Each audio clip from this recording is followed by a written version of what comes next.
Bonjour à tout le monde. Aujourd'hui, on va travailler des problèmes. Donc, c'est à la page 23. Numéro 2.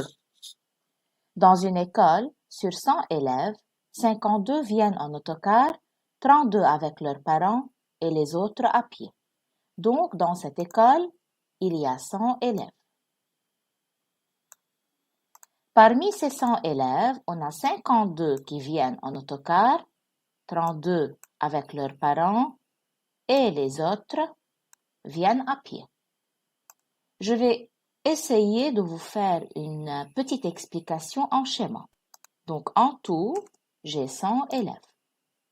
Parmi ces 100 élèves, 52 viennent en autocar, 32 avec leurs parents et le reste viennent à pied.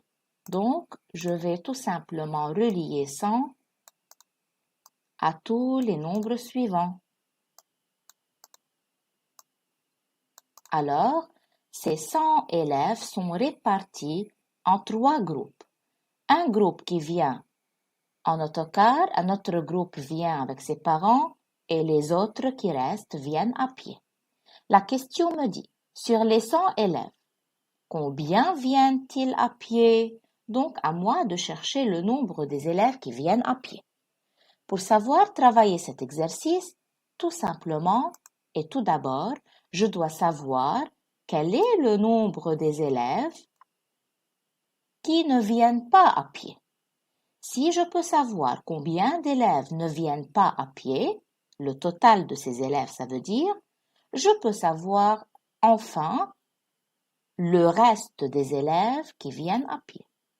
Donc tout d'abord, je dois faire le calcul pour savoir combien d'élèves ne viennent pas à pied. J'ai 52 qui viennent en autocar et 32 qui viennent avec leurs parents. Je dois savoir le total de ces élèves.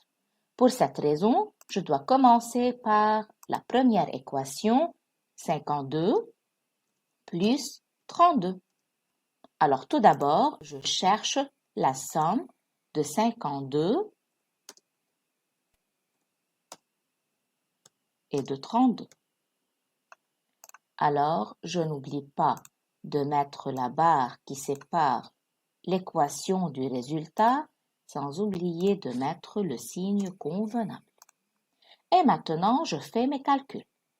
Je commence par les unités. 2 plus 2, ça fait 4. Et 5 plus 3, ça fait 8. Alors, 84 élèves parmi les 100 viennent en autocar et avec leurs parents. Je dois écrire la réponse de l'équation. Maintenant, je vais mettre ici à côté de notre explication le nombre 84. Donc, parmi les 100, 84 élèves ne viennent pas à pied. Et ceux qui restent viennent à pied. Donc, comment je peux maintenant savoir combien d'élèves restent-ils? Et ce sont des élèves qui viennent à pied. Si je veux calculer le reste, alors je dois faire une soustraction. L'équation de soustraction doit commencer par le plus grand nombre. Donc, au total, j'ai 100 élèves. Je dois enlever de ces 100 élèves 84 parce que ce sont les élèves qui ne viennent pas à pied. Et maintenant, je pose et j'effectue. 100, bien sûr, moins 84.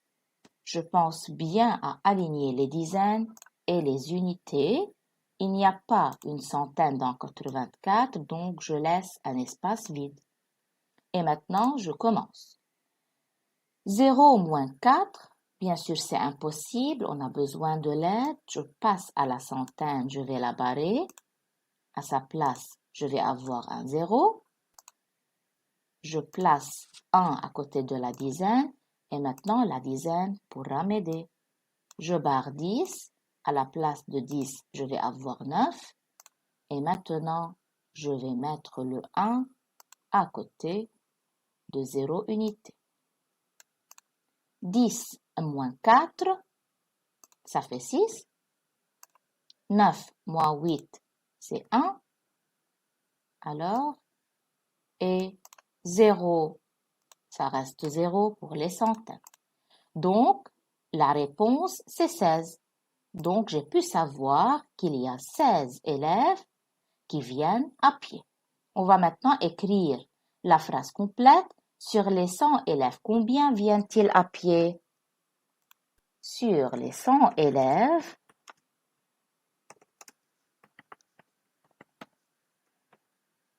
virgule, 16 viennent à pied.